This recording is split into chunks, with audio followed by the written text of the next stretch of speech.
hacerlo un poco más animado y está bien que participen también si quieren alguna pregunta después. Bueno, la primera pregunta es, ¿cuál es la bolsa de valores más grande de acuerdo a su capitalización de mercado? Esto sería solamente una respuesta, ¿no?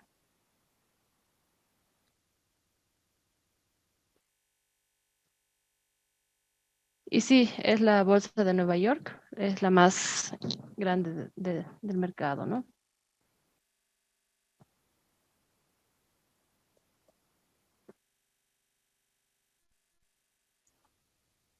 La bolsa de Nasdaq, ¿en qué estaría especializada principalmente? Es una bolsa donde se negocian commodities, bonos, acciones corporativas, acciones de empresas tecnológicas.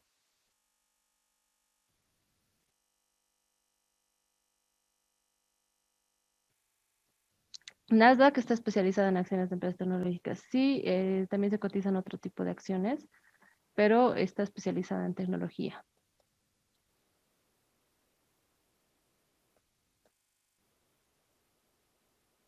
Continuando con el repaso, la bolsa de Euronext incluye varias bolsas en la Unión Europea, pero las principales capitales que estarían incluyendo son, aquí sí hay más de una respuesta.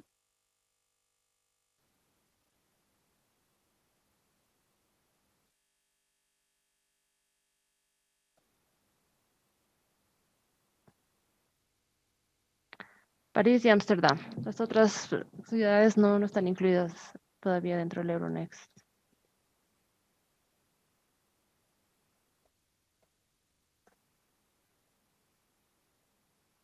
El CME, que es una bolsa especializada, está especializada en la negociación de derivados, ¿verdadero o falso?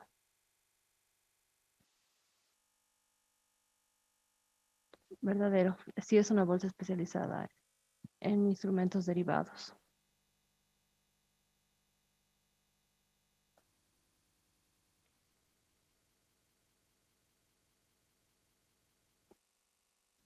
En este caso son varias selecciones, ¿no?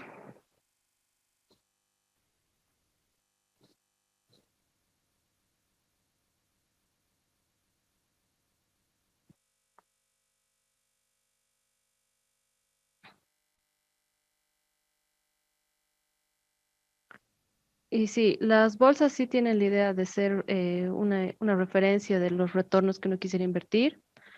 También sirven para crear y administrar fondos de inversión y es una aproximación de un portafolio de mercado, ¿no?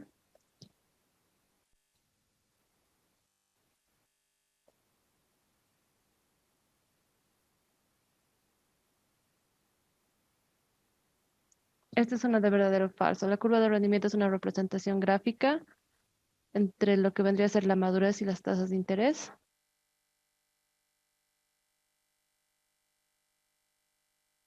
Verdadero. La curva de rendimiento, bueno, la siguiente pregunta vamos a poder ver la curva como tal, pero en el eje, en los ejes que tiene sería tanto madurez o rendimiento.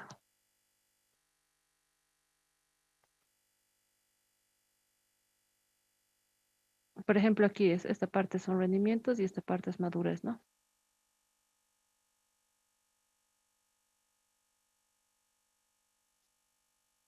Cuando hablamos de curvas ascendentes, estamos hablando de que estamos en un momento de la economía donde existen bajas tasas de interés. Se está esperando que va a haber rendimientos mayores en el largo plazo y se espera que se va a realizar una política monetaria expansiva.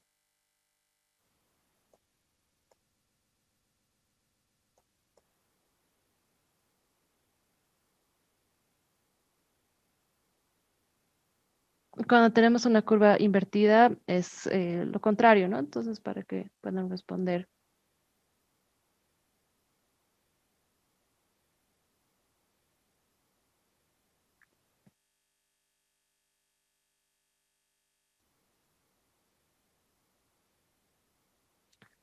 Sí, las curvas invertidas primero te esperan que las tasas caigan en el largo plazo y normalmente se esperas que venga después de que se invierta la curva una recesión, ¿no?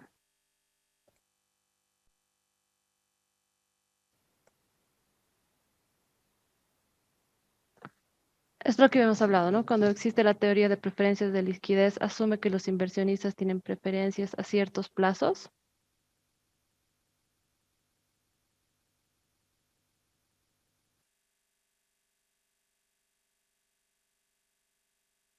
Esto es falso.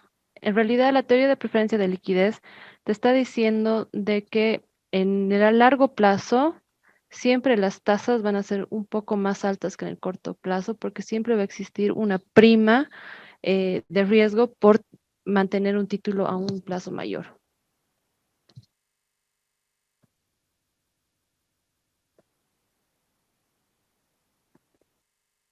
Y la última sería movimientos de la curva de rendimiento, ¿no? Lo que hemos visto que habían tres movimientos específicos, ¿no? Aquí serían una selección múltiple, ¿no?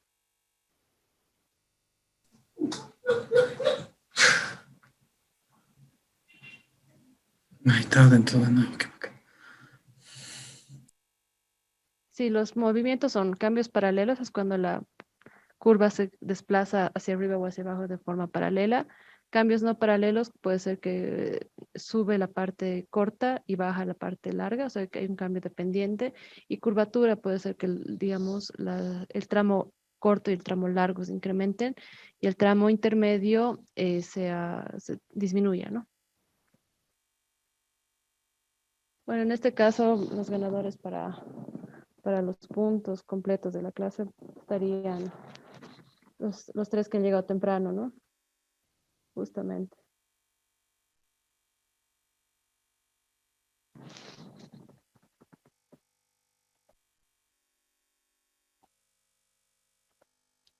Bueno, ya estamos un poco más completos en el curso, entonces no sé si han podido revisar los textos, si tienen alguna pregunta antes de que empecemos la clase.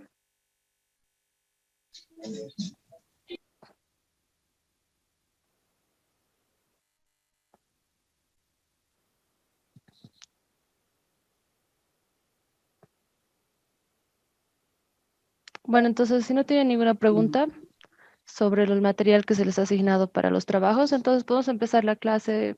eh, Ahora mismo comparto la pantalla.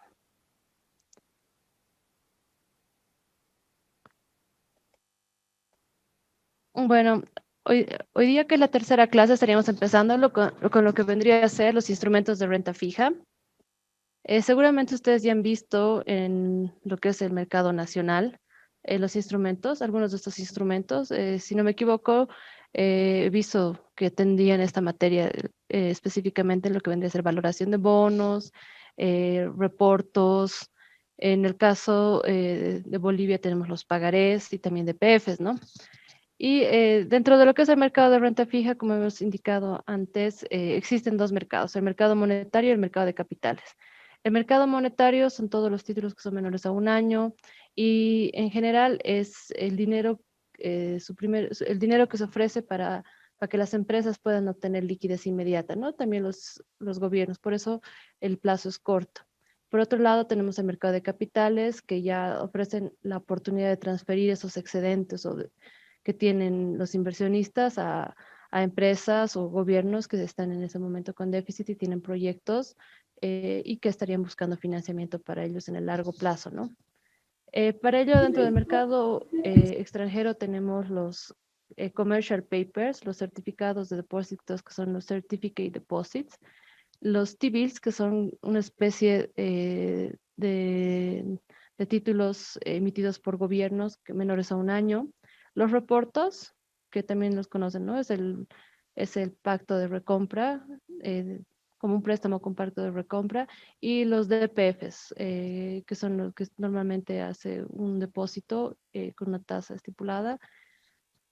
Por otra parte, tenemos los mercados de capitales, que nos estaríamos dividiendo en bonos que pueden ser los que hemos mencionado, los bonos comunes, como también convertibles llamados a vencimiento o los putables.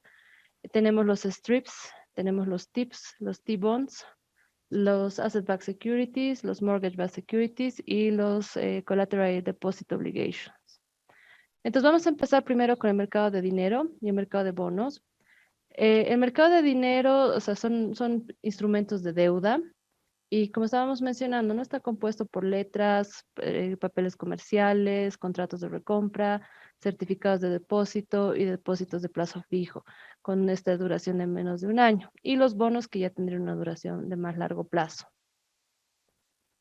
Estos instrumentos te dan la posibilidad de que el inversionista tenga un compromiso de pago, ¿no? O sea, al final el emisor va a tener un compromiso de deuda y tienes un flujo de pagos en un futuro, ¿no? Que se estarían esperando, ¿no?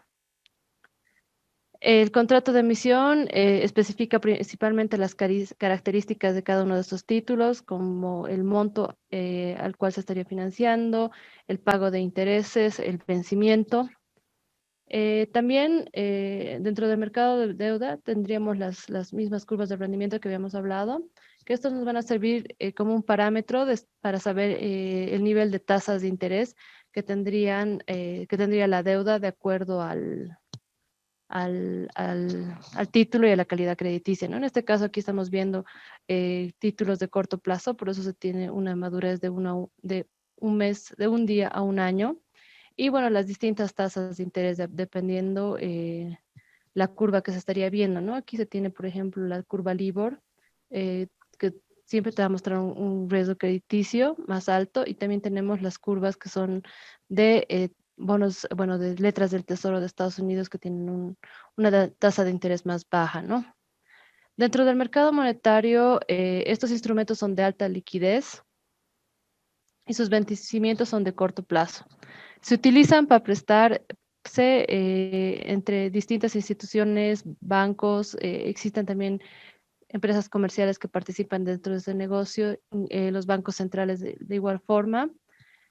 Eh, Normalmente estas transacciones tienen altas denominaciones y esas son las instituciones financieras las que normalmente son los emisores, ¿no? Estas instituciones pueden hacerse préstamos mediante depósitos a plazo o también emitir lo que llamamos los papeles comerciales o certificados de depósito. En relación a las letras, son obligaciones de gobierno negociadas a menor de un año. Se las emite a descuento. Esto quiere decir que eh, si digamos uno va a pagar 100, al momento de emisión este título valor va a tener un monto menor, por ejemplo, va a ser 90, ¿no? Entonces, en lo que vaya pasando el tiempo, digamos, sea un año el plazo, entonces en ese año el instrumento cuando llegue a madurez te va a pagar el valor par que sería 100, ¿no? Estas son una buena forma de financiarse a corto plazo. En lo que es el mercado boliviano han debido ver que existen letras que emite el Banco Central.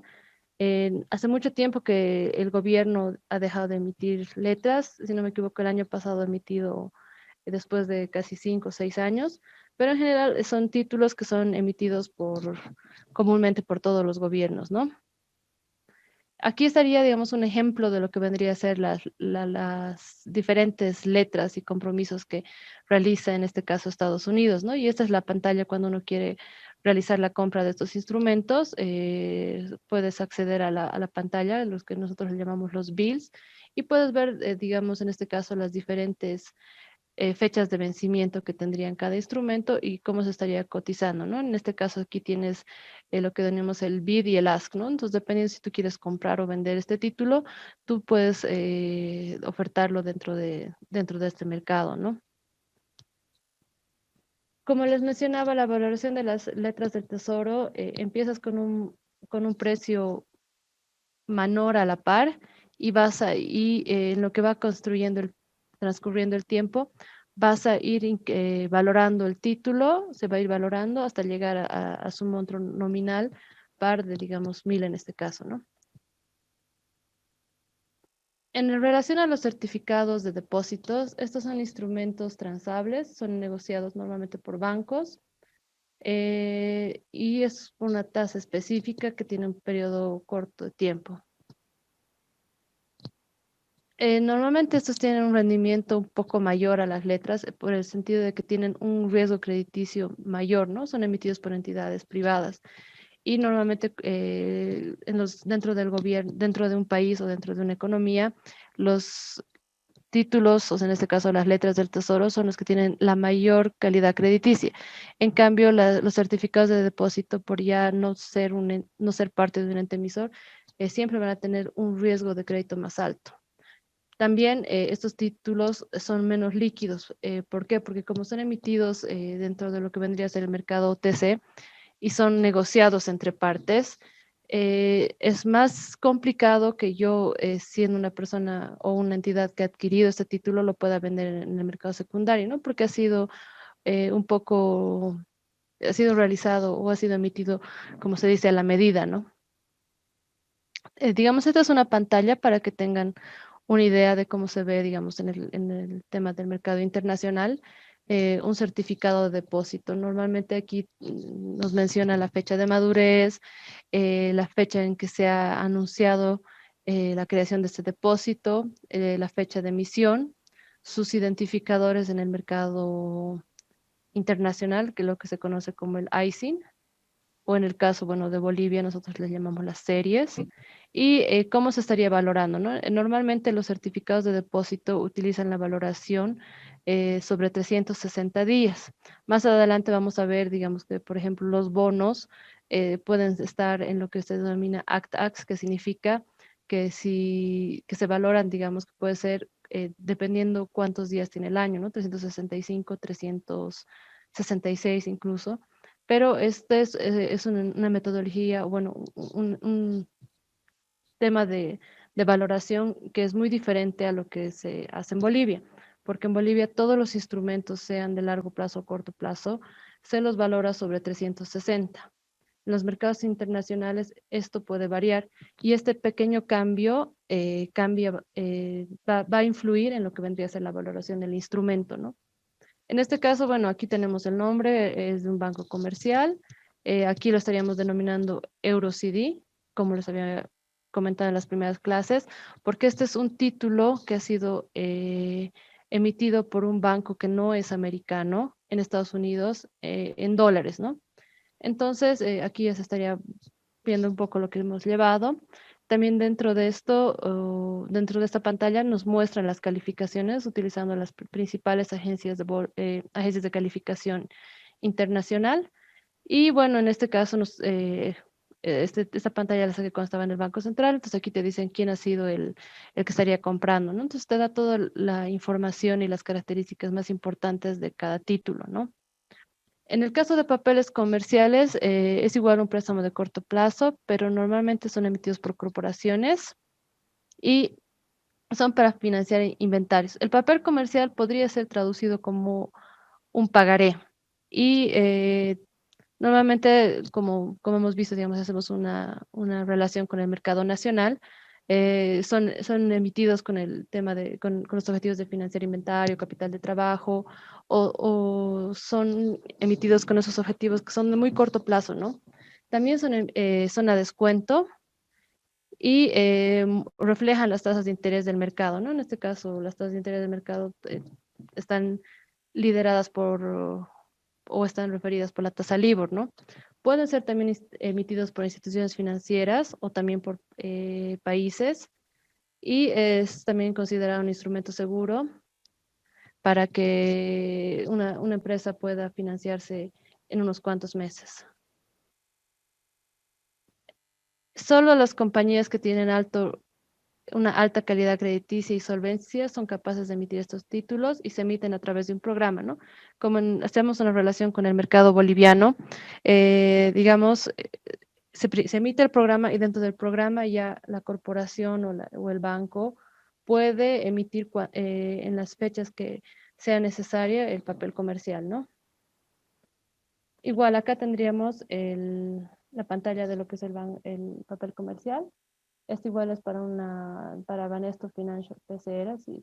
Y aquí, por ejemplo, igual es un papel comercial emitido en dólares y por eso estaría denominado como EuroCP. Y Lizeth, bueno, perdón, dígame. se le escucha muy bajito ya. Ah, ya, ya. ¿Ahora está mejor? Sí, Me voy a sí, acercar el micrófono. Es que creo que muchas cuando se cae gracias. un poco no hay problema. Si me dice nomás, porque a veces lo bajo y no se escucha mucho. Y bueno, aquí están Muchas gracias. también las mismas características, ¿no? Las fechas de madurez, las fechas de primera negociación, de traspaso, los principales códigos ISIN para hacer la identificación y también las calificaciones de riesgo, ¿no? En este caso, igual sobre 360 días. Estos títulos, como máximo, pueden tener un plazo de madurez de 364 porque son considerados instrumentos del mercado monetario, ¿no? Incluso acá dentro de la pantalla podemos ver que esta es la referencia de Money Market, ¿no? Que es mercado monetario.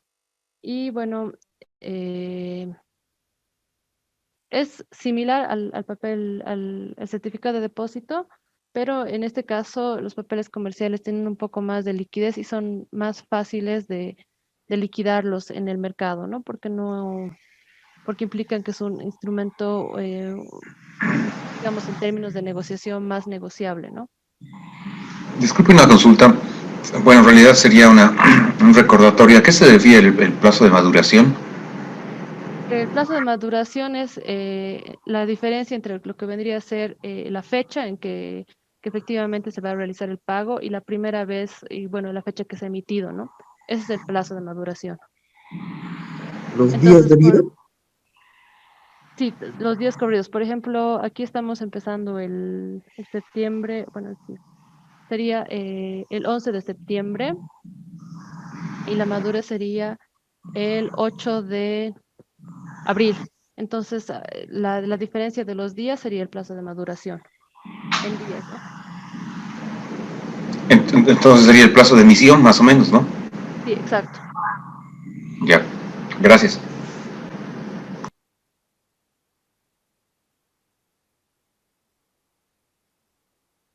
Espérame. Ya, perfecto. Entonces, aquí he podido conseguir la gráfica de igual de cómo vendrían a ser las diferentes curvas en relación a los instrumentos, ¿no? Y para que podamos ver por qué los T-bills, en este caso las letras del tesoro, tienen una tasa de interés mucho más baja, ¿no? Aquí estaría, por ejemplo, la línea verde son los reportos, la línea celeste son los depósitos que se tiene, digamos, como las interbancarias en relación al mercado boliviano. Y los CP son las amarillas, ¿no? Que no se nota mucho, pero es está entre azul y amarilla. Y los CDs seguramente está contrapuesta con los depósitos, porque en realidad los certificados de depósitos son muy parecidos a los DPFs, con la diferencia de que sí son negociables, ¿no? En cambio, un DPF es es todavía menos líquido para ser negociable, ¿no? En los mercados internacionales. Sin embargo, por ejemplo, en el mercado nacional aquí vemos que los DPF son uno de los instrumentos que más se negocian, ¿no? Y entre las principales diferencias de la tasa es los temas del riesgo de crédito, principalmente por esas situaciones que la tasa de las letras es mucho más baja. Además, cuando tú inviertes en CPs, en CDs, existe un impuesto sobre los intereses. Cuando tú inviertes en letras, estás exento de ese impuesto. Y por otra parte, el tema de la liquidez, ¿no? Es más fácil por temas de, de títulos disponibles en el mercado encontrar eh, letras del tesoro que encontrar los otros títulos. En el caso de Reporto es muy similar a lo que se tiene en el mercado nacional, que es una operación de crédito a corto plazo que estaría garantizada por un título, ¿no? Y donde tienes además la obligación de devolver el título, ¿no? Al final de que pase el tiempo. Normalmente los reportos los puedes realizar como en el mercado nacional con el Banco Central, como también puedes realizarlo con otras contrapartes, ¿no? La tasa principal que lidera que es la que mueve el mercado es la tasa LIBOR. Es por eso que también les estaba mostrando, les estaba solicitando este trabajo de la transición de la LIBOR, porque una vez que deje de existir esta tasa, se está viendo en cada una de las monedas tasas de referencia que vayan a ocupar el lugar de la tasa LIBOR, ¿no? Específicamente, ¿qué es la tasa LIBOR? Es la tasa a la cual diferentes bancos hacen operaciones interbancarias, ¿no? Se prestan dinero entre ellos, ¿no? Y una vez que sacan estas operaciones, normalmente, si no me equivoco, a las 11 de la mañana hacen como un promedio entre todas las tasas que se han negociado y de esa forma se calcula la LIBOR. Esta es la tasa principal de lo que vendría a ser dentro del mercado monetario y es la referencia para todas las transacciones, ¿no? Existen LIBOR en dólares americanos, en euros, en libras esterlinas y normalmente uno utiliza la LIBOR como una referencia, ¿no? Para títulos que son con tasa flotante, por ejemplo, uno directamente utiliza la LIBOR más 2%, ¿no? Dependiendo la calidad crediticia que tenga este título, ¿no? Si está por encima de la LIBOR. Y también en el tema de lo que vendría a ser los derivados, se utiliza esa tasa que es la Overnight Index Swap, que se la deriva también de la tasa LIBOR, ¿no? Entonces, por eso esa transición me pareció un tema bastante relevante para ser discutido, porque en los mercados internacionales se está escuchando mucho de cómo es esta transición y qué va a pasar con todos estos títulos que en algún momento han utilizado a la LIBOR como tasa de referencia. Igual forma, aquí es un pantallazo general de todos los mercados del mercado, todas las tasas cotizadas dentro del mercado monetario. Aquí, por ejemplo, se tiene las tasas que emite el Fed. Esto es para dólares. Entonces aquí tenemos las tasas que emite el Fed, las referencias que tienes de los tesoros de gobierno, el de los depósitos denominados los eurodepósitos, o sea, de dólares, pero de entidades que están fuera de Estados Unidos. También tenemos algunos reportos, también las tasas que eran de los bonos, cotizaciones de algunos dealers y, bueno, la LIBOR, ¿no? También, bueno, aquí en este caso está también, es una pantalla completa, ¿no? También tiene los tipos de cambio y otras tasas de relevancia como las swaps y bueno, de otros títulos como los de Mortgage Backed Security y algunos otros, como el tema del petróleo, ¿no? Ahora, en relación al mercado de bonos, bueno, este es un mercado importante dentro del mercado de capitales. Tanto las compañías, los gobiernos pueden conseguir fondos a través de la emisión de estos títulos. Son instrumentos que pagan un interés, por lo cual son conocidos también dentro del mercado de renta fija. Como en el mercado boliviano se tienen las mismas especificadores, ¿no? Tienes que saber quién es un emisor, qué tipo de entidad está emitiendo este bono, qué vencimiento tienen, el valor par, que es el monto principal que va a ser devuelto una vez que se, que se llegue a vencimiento, y el pago de cupones, ¿no? Si este va a ser anual, semestral, trimestral o va a ser cero cupón. Los principales instrumentos que se negocian son bonos soberanos, lo conocemos los bonos del Tesoro de Estados Unidos. También tenemos bonos de gobiernos no soberanos, bonos emitidos por estados, por provincias. Aquí es como que hacemos una semejanza con lo que tenemos en el mercado nacional. Estarían los bonos, por ejemplo, si no me equivoco, de la Alcaldía de La Paz, emitido hace algunos años. También bonos de agencias, que sería, digamos, en este caso, en Estados Unidos tenemos agencias de gobierno, que por ejemplo existe Fannie Mae, Freddie Mac, en el 2008 sonaron muchos de estos nombres por el hecho de que han sido agencias que daban préstamos o compraban préstamos hipotecarios y después el gobierno se las compró, ¿no? Y cuando hubo el tema del 2008, cuando ha habido la crisis financiera, el gobierno ha tenido que dar dinero a estas agencias para que puedan cumplir con sus obligaciones, ¿no? Bonos de supranacionales son los bonos del Banco Mundial, del BID, CAF, eh, todos los organismos, y de las grandes corporaciones, ¿no? Coca-Cola, eh, General Electric y las más grandes, ¿no? Dentro del mercado de bonos, igual, cuando uno quiere realizar la compra, ese es un ejemplo de una pantalla donde tenemos las fechas que estarían llegando a vencimiento. Aquí se ven, esta es una pantalla específicamente de todo lo que vendría a ser los tesoros de Estados Unidos, entonces también tenemos los de corto plazo, los de 2 años, de 3 años, 5 años, 7 años, 10 y 30 y bueno, las que están, los títulos que están, las transacciones de curva, como se dice, ¿no? O sea, aquí tú puedes hacer, comprar directamente, digamos, si tú compras esta línea, estás comprando de 2 y 5, ¿no? O de 2 a 10, entonces dependiendo en qué tramo de la curva quieres entrar, ¿no? Ahora estos bonos de gobierno se pueden dividir, se pueden clasificar en lo que son los redimibles, que son los callables, que son los bonos que tienen la opcionalidad de que el emisor puede, puede llamar el bono, entonces en ese caso el tenedor de bonos tiene que redimir este bono antes de su maduración. Los bonos cero cupón, que son los conocidos también como los strips, que es lo que decíamos cuando hacemos el desprendimiento entre lo que son cupones y el principal, ¿no? Entonces, al hacer esta división entre todos los cupones y todo el principal, estos bonos se vuelven bonos cero cupón. También tenemos los que son indexados a la inflación, que son títulos que están ligados a un índice de inflación, ¿no? Y existe una familia muy grande de ellos y los otros que son perpetuos que no tienen una fecha de vencimiento.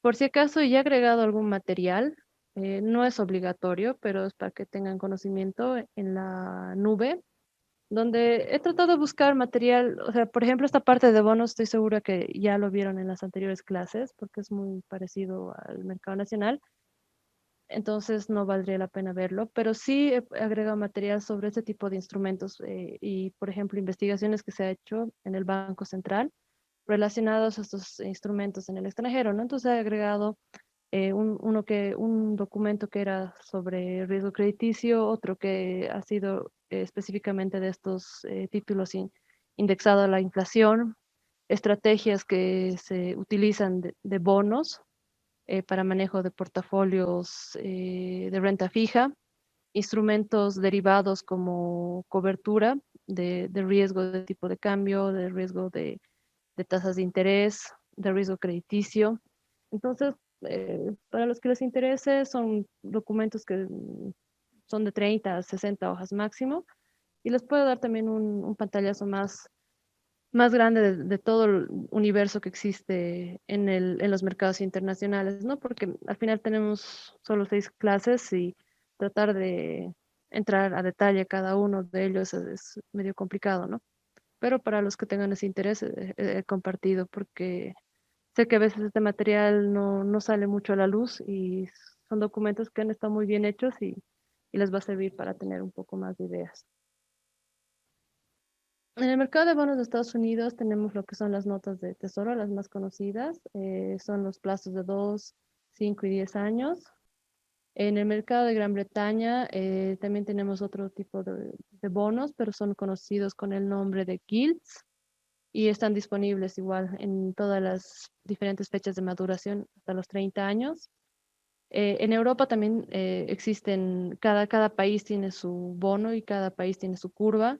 Caso de Alemania son los bonos alemanes, los Bunds. También tenemos bonos en el gobierno francés, que son los principales indicadores de la zona euro. Y si quieres ir un poco a ver títulos que son de menor calidad crediticia, vas a encontrar los bonos de Grecia, de Italia, de España. Y en el mercado asiático también se va a tener los bonos que son de Japón, de China bueno, son eh, los más conocidos, ¿no? Igual acá estaría como una descripción de lo que vendría a ser específicamente un bono. Cuando tú inviertes, te van a dar las principales características. En este caso, por ejemplo, es un bono que tiene una frecuencia de pago de cupón semianual, se paga 2 veces al año. Eh, Aquí, como les había comentado, tienes lo que dice el day count, o sea, el conteo de días, que aquí está act, lo que significa es que, por ejemplo, cuando vas a hacer la valoración, tú vas a hacer de acuerdo al año si va a ser 365 o 366, ¿no? Entonces no estás utilizando, a diferencia, digamos, de nosotros de Bolivia, que utilizamos siempre los 360, ¿no? Acá te está diciendo que, por ejemplo, el emisor es el gobierno de Estados Unidos, se está emitiendo en dólares americanos Y igual como identificadores tenemos un ISIN, un CUSIP, que son las series, ¿no? Como conocemos en el mercado nacional. En este caso era un bono, este es un bono de 10 años, ¿no? Ha sido emitido en el 2008 y estaría madurando el 2018, ¿no? Estas son pantallas antiguas, ¿no? Entonces por eso, eh, digamos, este bono ya habría madurado, ¿no? Y bueno, en tema de los tesoros, existe lo que se llama el 52avo, que normalmente es una forma de hacer, digamos, el precio del bono es el 32avos. Disculpen, tiene que dividirse sobre 32 para hacer el cálculo de los decimales del precio del bono, ¿no? Este bono, por ejemplo, está emitido sobre la par, o sea, para un precio por encima del nominal que era 100. Y cuando utilizas el 32avos, lo que normalmente haces es este 11, por ejemplo, lo divides sobre 32 y esos serían los decimales que estarían en lo que continúa el 106, ¿no? Es una convención típica que utilizan en Estados Unidos. Como les comentaba, las agencias federales, existen en Estados Unidos varias agencias que están apoyadas por el gobierno de Estados Unidos y conceden diferentes tipos de préstamos, ¿no? En especial son los préstamos hipotecarios o los préstamos que son para estudiantes, para que estudien. Entonces, de entre estas principales está lo que era Freddie Mac, Fannie Mae y Sallie Mae, ¿no? Que son las diferentes agencias, las cuales cada una está orientada a un propósito, ¿no? Estas agencias también, además de emitir bonos, también en forma, digamos, los bullets son los bonos típicos, pero también emiten lo que eran los collables, ¿no? Con diferente tipo de opcionalidad. Cada callable tiene la opcionalidad europea, americana, Bermuda. Las europeas significa que, digamos, eh, existen, digamos, dentro del plazo del bono, existen fechas específicas donde la agencia puede llamar, o puede redimir sus títulos, puede pedirlos que se devuelvan. Las americanas hacen que puedes redimirlo en cualquier momento del tiempo. Y la Bermuda es una mezcla, ¿no? Entre americana y europea. En la europea, si no me equivoco, te dan específicamente una fecha, pero en Bermuda sí es que te dan varias fechas que tú puedes redimir el título, ¿no? Y sí tiene un grado de riesgo crediticio. Todavía se duda por el hecho de que sí están respaldadas por el gobierno, pero después de la crisis del 2008 se ha comprobado de que no están libres de este riesgo crediticio, ¿no? Igual aquí está la descripción, en este caso es una descripción antigua. Y bueno, por el hecho de que tienen el respaldo de Estados Unidos y son títulos triple A, ¿no? Y al igual que todos los títulos que son negociados en el mercado internacional tienen sus identificadores correspondientes, ¿no? En este caso es un bono global, es lo que hemos visto, o sea, no solamente se está emitiendo en Estados Unidos, sino puede ser transado en otras bolsas, ¿no?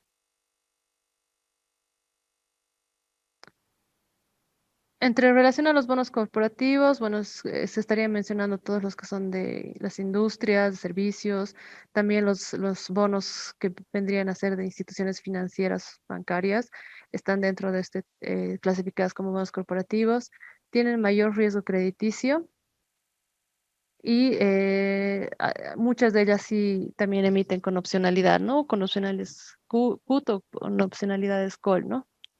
Y por ende también estos rendimientos pueden no ser lineales. Aquí también estaría un ejemplo de una agencia que era General Electric. En este caso, aquí te está mostrando que tiene una tasa de interés flotante. Ha sido emitido en Estados Unidos, pero en moneda de francos suizos. Y aquí te dice específicamente en qué fechas podrías incluso llamar el bono, ¿no? Y además, este flotante, déjame ver. Sí, este es flotante cada trimestre, ¿no? Entonces, cada, cada 3 meses se va a resetear la tasa del cupón, ¿no? Eso es lo que vendría a ser las tasas de interés flotantes para títulos. Y es el hecho de que sea un título flotante, estás eliminando el riesgo de tasas de interés, ¿no? Porque si la tasa sube, ¿sí?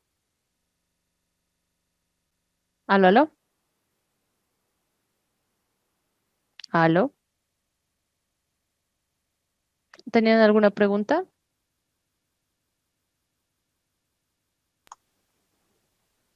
No, creo que no. Ah, ya, perfecto.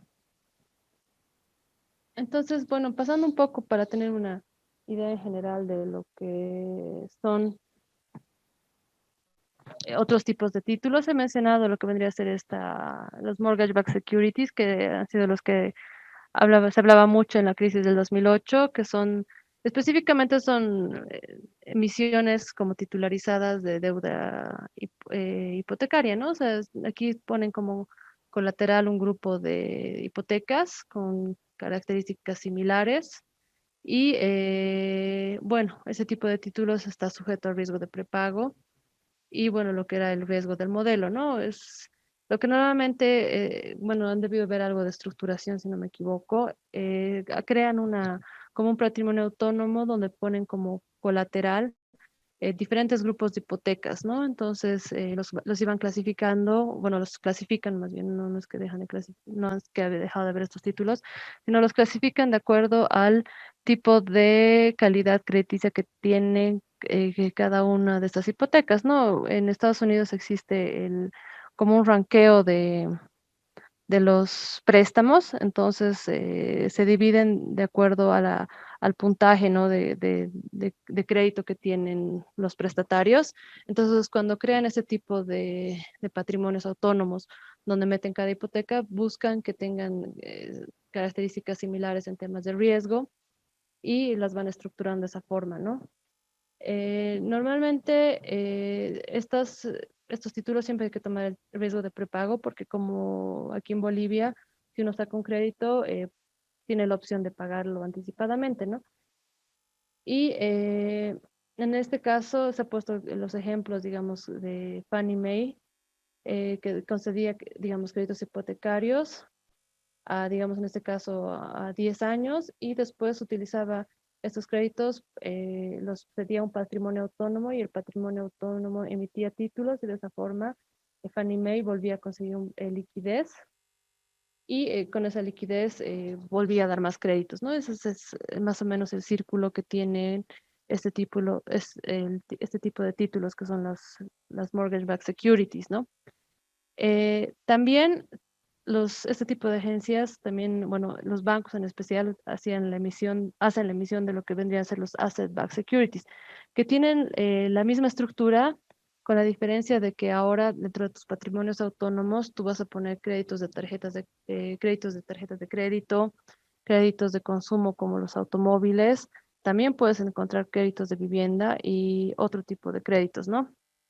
Y bueno, aquí lo mismo, ¿no? Es los riesgos principales eran el de prepago, de estos créditos que entran dentro de lo que vendría a ser ese patrimonio autónomo, sean prepagados, y el de modelo es que en el 2008, por ejemplo, este tipo de activos se basaban en modelos matemáticos que han demostrado que no eran eficientes porque al hacer la clasificación de cada una de los patrimonios autónomos no han permitido mostrar el verdadero riesgo que implicaban y por ende cuando han empezado a ver los problemas de pago de hipotecas han sido liquidados muy fácilmente y han sido los principales causantes de la crisis del 2008, ¿no?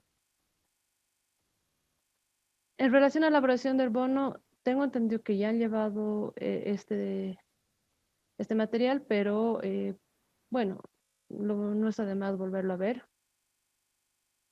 El precio del bono está determinado por traer a valor presente los valores que vendrían a ser de cada cupón y del monto principal, ¿no?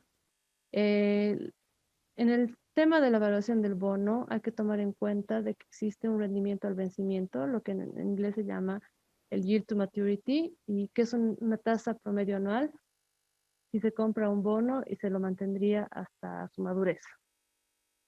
Los principales factores que afectan a la evaluación de los bonos son las tasas de interés, es lo que hemos visto cuando ves una curva de rendimiento, cómo esta puede cambiar, puede disminuir o bajar, van a provocar que el precio de tu bono disminuya o baje, ¿no? Entonces los precios bajan cuando las tasas de interés suben y viceversa. ¿Por qué? Porque cuando tenemos, digamos, en esta fórmula se puede ver mejor. Si esta tasa de interés que está en el denominador sube, va a hacer que la valoración del bono baje, ¿no? Esa es la relación principal. Entonces aquí, bueno, estábamos mencionando, cuando las tasas de interés del mercado suben, el valor del bono disminuye porque el valor presente de los flujos de caja disminuyen y cuando se utiliza una tasa de descuento mayor. También otro factor que tiene efectos sobre lo que vendría a ser la valoración del bono es la calificación crediticia. Entonces aquí vemos que los precios bajan cuando existe una disminución de calificación, ¿no? Y esto es por el hecho de que los bonos incrementan su probabilidad de entrar en default, ¿no? O sea, de que vayan a incumplir los pagos. Bueno, aquí tenemos un ejemplo de lo que vendría a pasar con las tasas de interés, ¿no? Si vemos que van subiendo las tasas de interés, el precio del bono va a ir bajando linealmente, ¿no?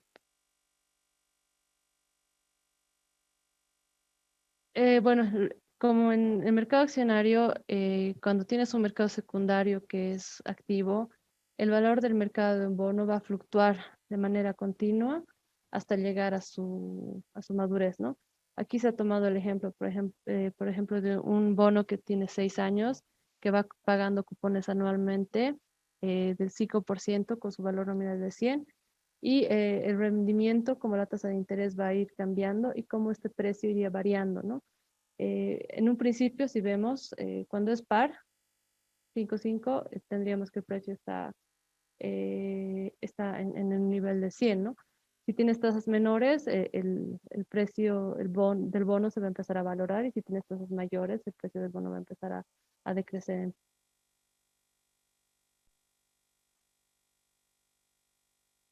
Ahora, siempre que la tasa de interés en curso sea igual a la tasa cupón, el bono se va a vender al valor par. Eso es lo principal, ¿no? Y lo que hemos mencionado. Si estamos igual, tenemos par. Si es por encima, entonces vamos a ver que es un descuento. Y si es por debajo, vamos a ver que es lo que se denomina la prima, ¿no?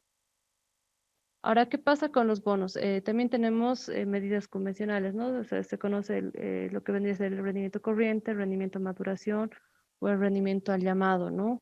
Este rendimiento al llamado se utiliza para los bonos que tienen la opcionalidad de tanto put, call, por el hecho de que tú estarías redimiendo el bono antes de su fecha de madurez. Entonces se tendría que calcular un nuevo rendimiento de acuerdo a la fecha que tú estarías ya llamándolo, ¿no?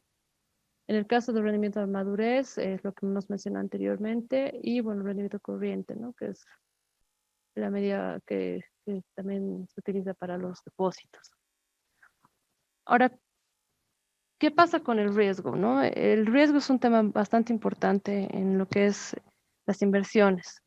Eh, el riesgo determina que es la incertidumbre que se va a tener por realizar una inversión, ¿no?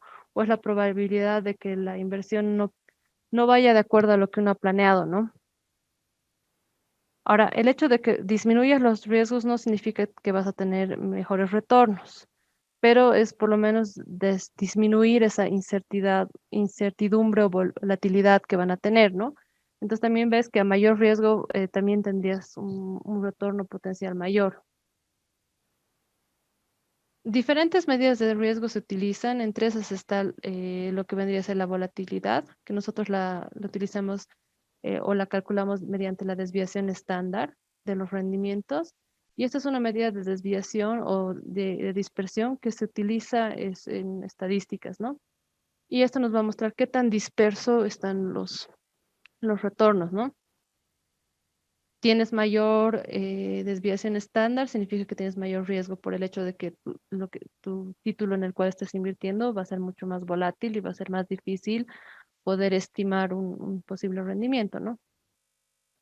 En lo que respecta a renta fija, tenemos la duración. Tengo entendido que también han visto esto, pero bueno, en realidad es para hacer refrescar un poco la memoria.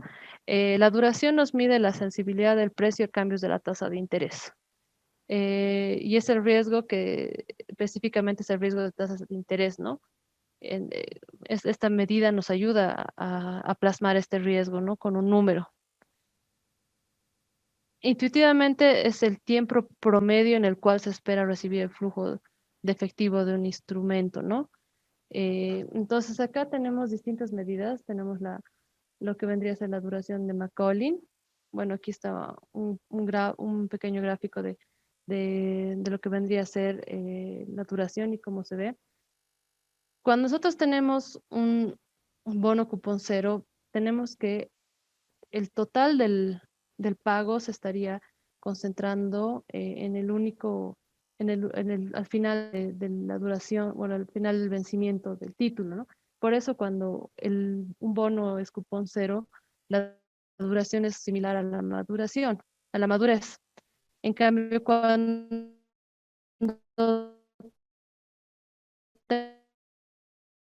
tenemos un cupón con diferentes que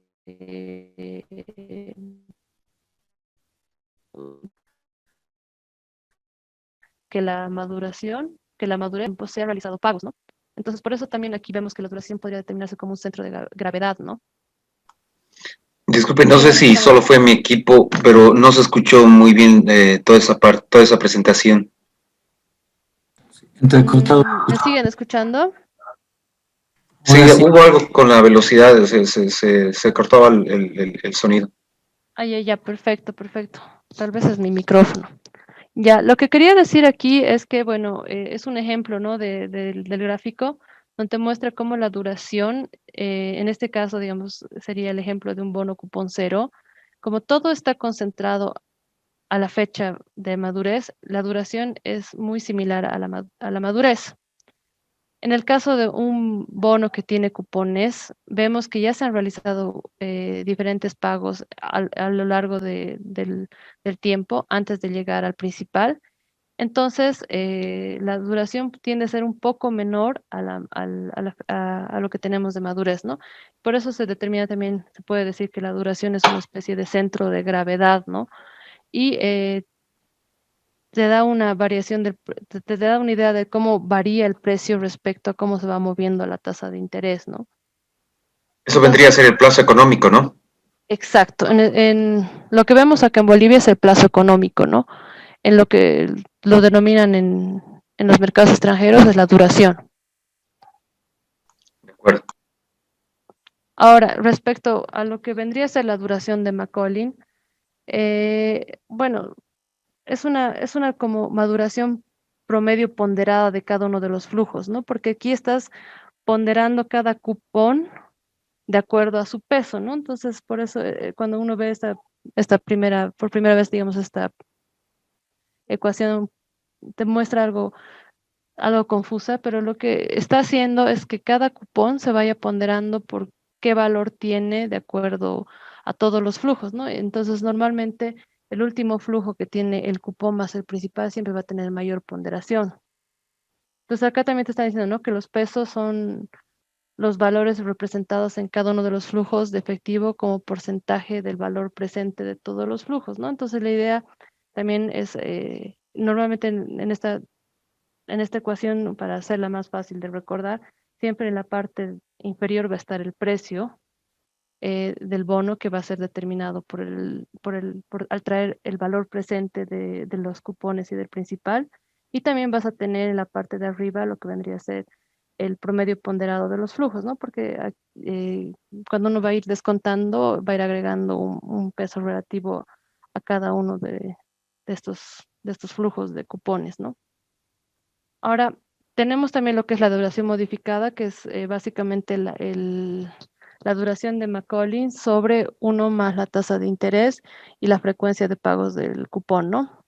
Y esto te ayuda también a hacer una estimación de la variación porcentual del precio, ¿no? Porque en realidad también la duración es conocida como la primera derivada, es otra forma de también de encontrar la duración, es la primera derivada, ¿no? De la tasa del precio en relación a los movimientos de la tasa de interés, ¿no? Entonces, cuando nosotros también hablamos de la convexidad, que ya es una aproximación diferente, y hablamos de la segunda derivada, ¿no? Y entrando a la convexidad, eh, la, la duración nos va a dar una idea de la variación lineal que tiene el precio respecto a la tasa de interés. En cambio, la convexidad nos va a dar una variación un poco más certera, porque cuando nosotros estamos hablando del bono, el bono va a ser un cóncavo y la convexidad te va a ayudar a tener una aproximación mejor. Por eso decimos que la duración es una buena aproximación para el cambio del precio del bono, pero la convexidad afina mucho más esto, afina mucho más la volatilidad y así tienes una estimación más exacta del cambio que tendría el bono frente a los cambios de la tasa de interés.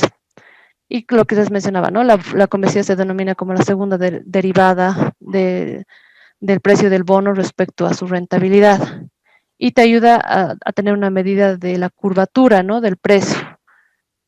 Entonces, cuando vemos este gráfico, nos va a ayudar a tener, nos muestra, ¿no? Como la convexidad te puede también demostrar de mayor exactitud como respecto a la duración. Ahora, cuando hablamos de bonos con opcionalidad, ya es otro tema, ¿no? Porque como tienes la posibilidad de que se llame el bono antes de tiempo, se puede encontrar que, por ejemplo, para lo que vendría a ser los bonos con la opcionalidad de ser llamados por el emisor, esta convexidad se vuelve negativa, ¿no? Esa es la única diferencia con los bonos que tienen esta opcionalidad, ¿no? Otras medidas de riesgo que se utilizan para manejo de portafolios de inversión es el valor en riesgo, ¿no? Lo que se conoce el VaR, que te indica la máxima pérdida esperada que puede tener un portafolio durante un periodo de tiempo con un nivel de confianza definido. Una ventaja del VaR es que te permite cuantificar en números el riesgo que va a tener tu cartera, ¿no?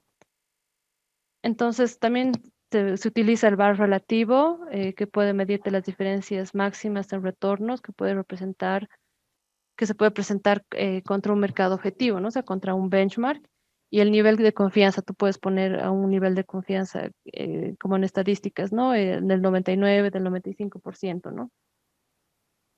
Otros indicadores de retorno que estaríamos denominando retorno ajustado al riesgo es el índice o la razón de Sharpe, que esto te va a dar un indicador de desviación, ¿no? O sea, aquí tenemos lo que vendría a ser el retorno del portafolio en relación a los retornos de la tasa libre de riesgo. En este caso, por ejemplo, estamos hablando de títulos que están negociados en el mercado americano. Tenemos el retorno de nuestro portafolio respecto al retorno que se tendría de invertir en bonos del tesoro y en este caso sobre lo que vendría a ser la desviación estándar de los retornos del portafolio.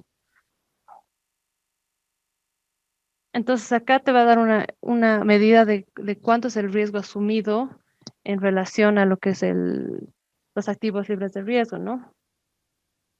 Y cuánto, digamos, este tipo de desviaciones, ¿no? De tomar títulos que están distintos a lo que vendría a ser los activos libres de riesgo, te estarían compensando, ¿no? Por haber tomado esas diferencias, ¿no? También tenemos lo que es la razón de información, que es muy parecida a lo que vendría a ser la razón de Sharp, con la diferencia de que aquí tú no estás tomando el activo libre de riesgo, sino estás tomando tu índice. Por ejemplo, tú podrías tener como un benchmark la LIBOR. Entonces, tu LIBOR te va a decir que solamente, o sea, podrías tomar, digamos, depósitos digamos, de 6 meses, digamos, una LIBOR de 6 meses. Entonces, el hecho que tú empieces a tomar dentro de tu portafolio un bono corporativo que sea de 2 años, ya te va a causar una diferencia, ¿no? Y aquí en este caso ya no estaríamos utilizando en general la desviación estándar, pero estás utilizando lo que se llama el error de réplica ex post, que es una vez de que ya has obtenido los retornos reales de tu portafolio, ¿no? Y sería como la desviación estándar de tu portafolio.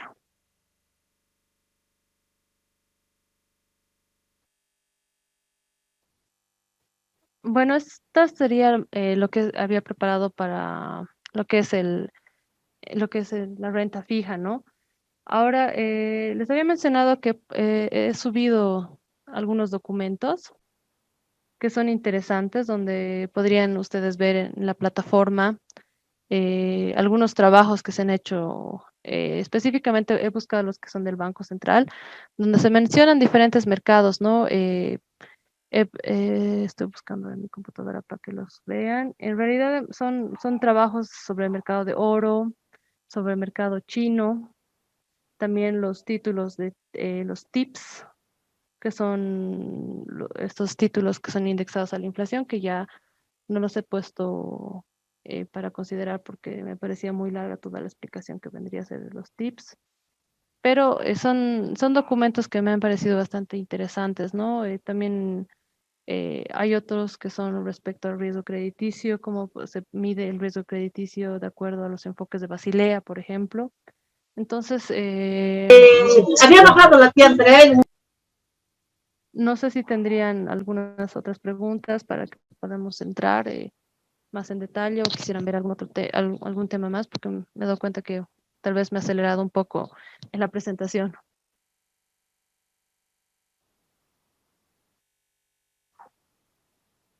No mencionó nada de los BLE, ¿Ble?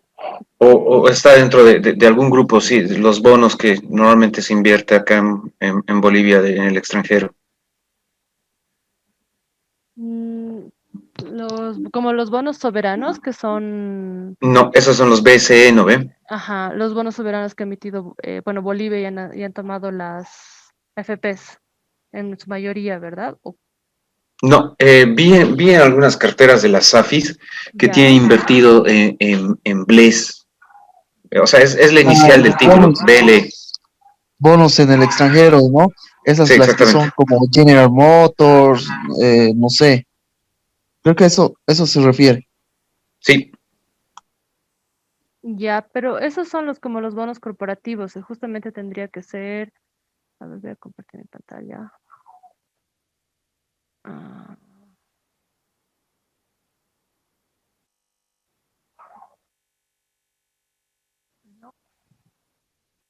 en realidad sí son bonos de General Motors y serían parecidos a este que he mencionado, ¿no? Que ese es un bono corporativo, que en realidad es de General Electric Corporation, ¿no?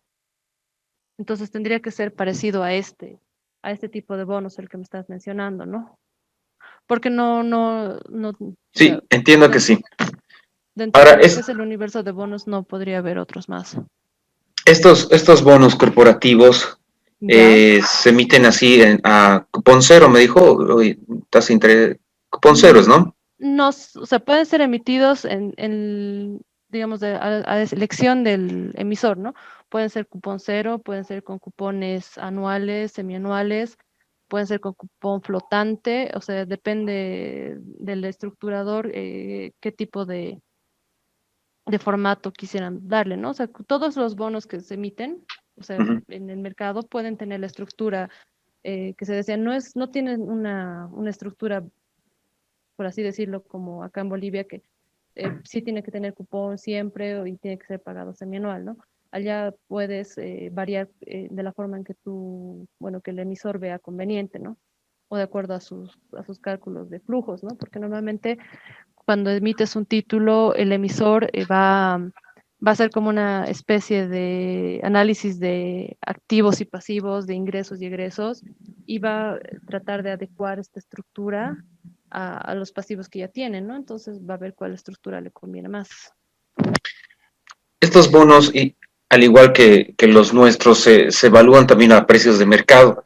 Sí, Es decir, pueden bajar o subir de acuerdo al comportamiento. exactamente. Y La su, difer- sí, sí,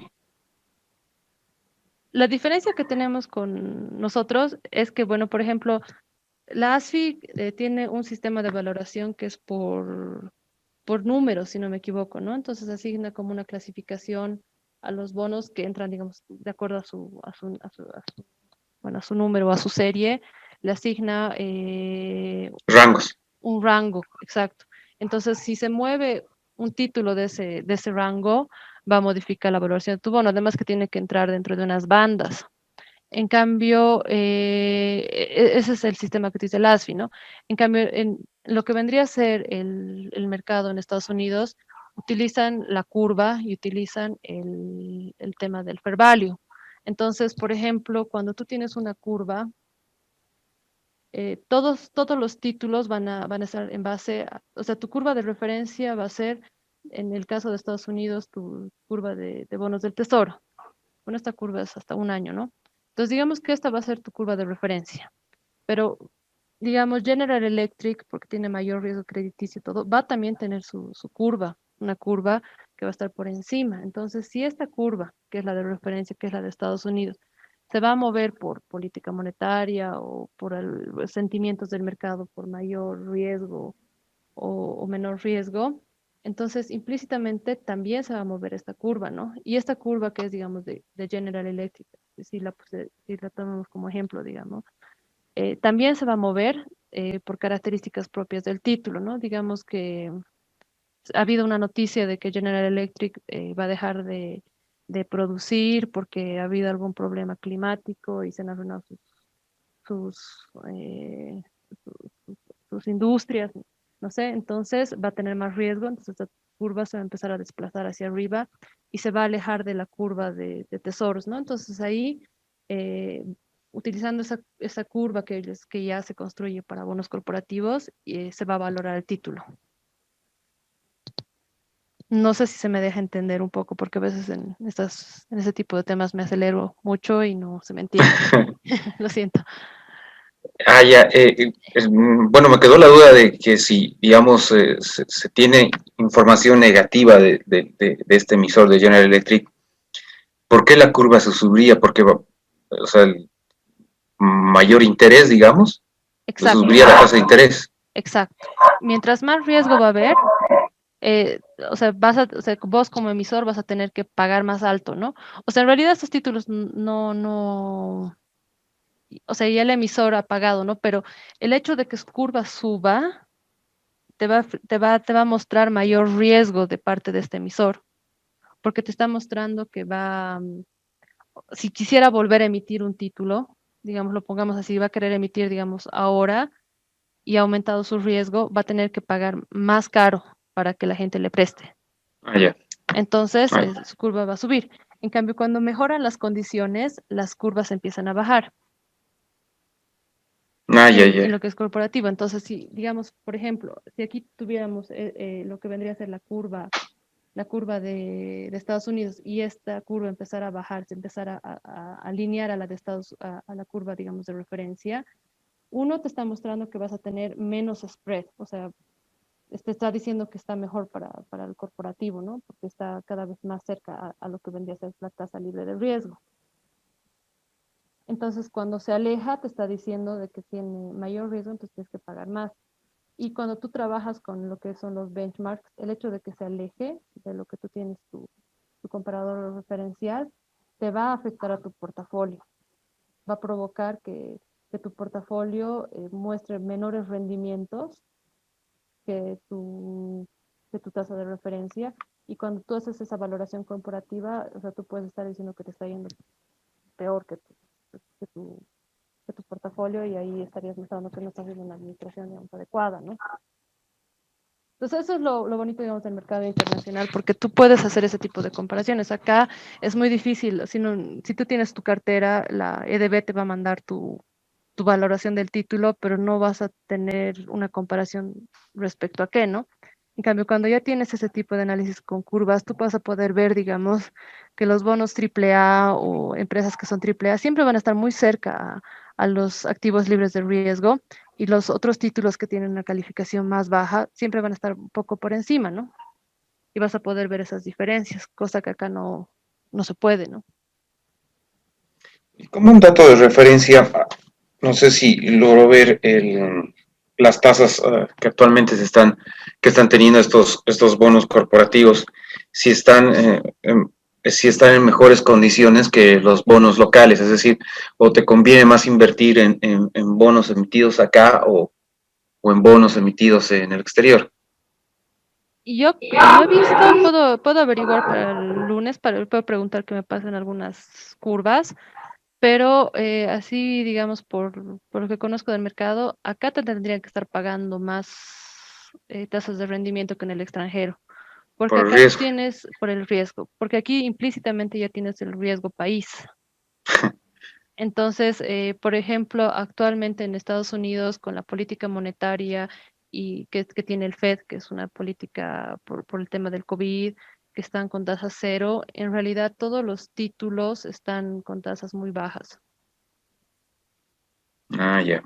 Entonces, ha tenido, o sea, también eso es lo bueno, digamos, en los mercados internacionales. El Fed hace una política y va a afectar a todos los títulos. El Fed baja, digamos, sus tasas, entonces todos los títulos corporativos incluso van a bajar de tasas, ¿no? Entonces, por El ejemplo, FED ahorita el sería Fed es la línea de los bonos del tesoro, algo así. exacto.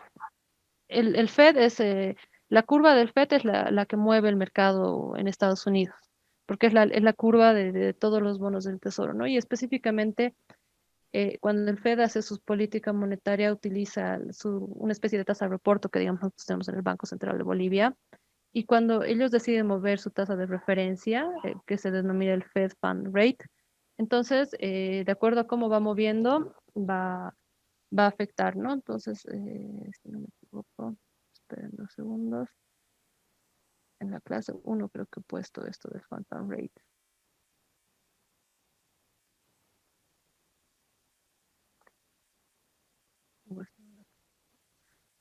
Creo que es en la clase 2 porque eso te va a liderar, ¿no? Esta tasa te va a liderar todo, ¿no? Y por eso cuando uno está invirtiendo específicamente en algún mercado, tú te guías por estas tasas, tanto del Fed o la digamos en el caso del mercado europeo, Ujú. de la tasa que hace el ECB, ¿no? De acuerdo, sí. Bueno, sí, por lógica, ¿no? Que deberían ser mejores las tasas de interés aquí que de los bonos de Estados Unidos. Sí, es que en realidad actualmente, como está el mercado, los inversionistas están como a la búsqueda de tasas de interés. Por eso, por ejemplo, se ha vuelto muy popular el tema de las inversiones en mercados emergentes, ¿no? Porque ya estamos arrastrando tasas bajas desde el 2008. O sea, ha sido la crisis del 2008 que el Fed ha tenido que bajar sus tasas. Después ha venido la crisis europea, que ya el Banco Central Europeo ha bajado sus tasas. Y cuando ya estamos empezando a volver a una normalidad de tasas, por eso ahora aquí está el gráfico, el Fed ha empezado a hacer lo que decía su incremento de tasas, su política monetaria contractiva, y estábamos ya empezando a ver tasas más altas en el mercado, en los mercados internacionales, con el tema de la guerra comercial con China y seguido por el tema del COVID, y ya han vuelto a niveles cercanos a cero, ¿no? Estamos con 0,25 en Estados Unidos y bueno, hasta junio, ¿no? No me acuerdo. Bueno, creo que se mantenía 0,25 y en el tema de la Unión Europea seguimos en una tasa cero, ¿no? Y además, en el caso de la Unión Europea han empezado a hacer compra de activos. Si buscan, hay los LTRO, que son compras, digamos, de títulos que como ya no pueden bajar más su tasa de interés, empiezan a comprar títulos primero de gobierno o empiezan a comprar ya. El Fed ha llegado a comprar en algún momento todos estos títulos emitidos por estas agencias de gobierno de Fannie Mae y Freddie Mac para incluso alentar más y expandir más su política monetaria. Entonces ahora en mercados de renta fija, más bien todos están buscando lo que se dice, ¿no? Comprar bonos de mercados emergentes. Entonces, actualmente como estamos en la situación que estamos en el país, ¿no? Que están bajando las reservas, que estamos sin dinero para pagar muchas de nuestras obligaciones, una medida que podría hacer el gobierno es volver a sacar una emisión de bonos, porque es un buen momento. Actualmente, si sacáramos una emisión de bonos internacionales como sacaron hace algunos años, por la situación de los mercados, serían con tasas bastante bajas, ¿no? De acuerdo. Muchas gracias por el dato. No, ¿de qué? ¿Alguna otra pregunta?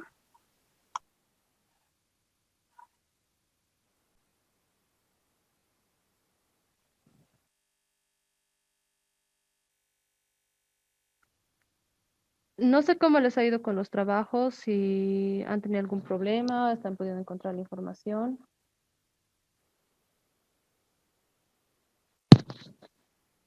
Buenas noches.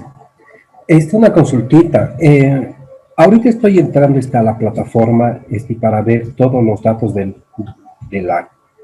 las clases que hemos llevado, pero no hay nada en la plataforma. ¿Por qué? No hay. Déjame entrar ahora porque justamente... No hay. Está vacío. ¿Cómo se puede hacer? Aquí está. Tal vez están actualmente cargando, ¿no? Porque me pidieron en idea que les pase las clases que vendrían a ser de la próxima semana, que el ingeniero de sistemas iba a cargar. Claro. Pero yo la Porque tengo. A ver, ahorita le comparto. Ahorita estoy bueno, desde la perspectiva de catedrático estaría aquí todo. ¿Puede ver? sí, veo, ¿verdad? A ver, Sí. voy a volver a entrar. Qué raro.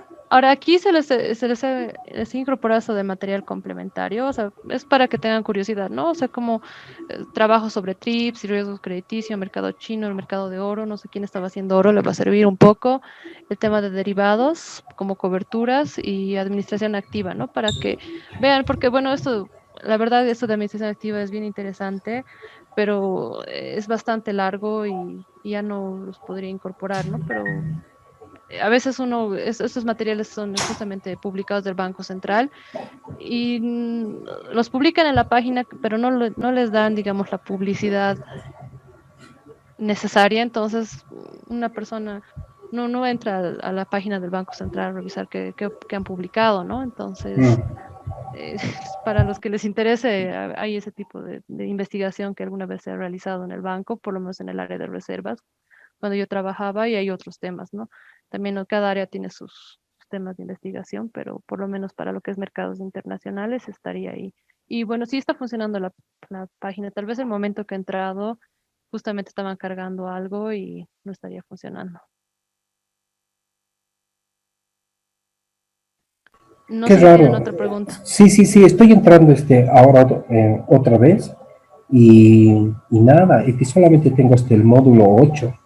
A ver, voy a preguntar en las oficinas qué ha pasado con mi usuario, o debe ser algo, algo, ¿no? Porque solamente tengo hasta el 8 y nada más. A ver, yo voy a averiguar. Perfecto. Ya, Para cualquier gracias. cosa igual me dicen y yo les puedo hablar con Karen para Sí, raro. revisen la ¿Por, plataforma. ¿Por qué he vuelto a entrar hasta ahorita y no tengo el módulo 9? A ver, reviso, gracias. No se preocupe. Bueno, entonces cualquier pregunta me pueden escribir si necesitan alguna información adicional. Espero que les haya gustado. A veces me acelero un poco al hablar, pero me avisan, así cuando no se me entienda o si me acelero demasiado para que pueda repetir. De acuerdo. Gracias. Bueno, muchas gracias. Que tengan una Muchas buena noche. gracias, Liz. Gracias, buenas noches. Hasta lunes. Gracias, buenas noches. Él estaba sentado, mamá le miraba, la sentaba, esta, sentado en una esquina,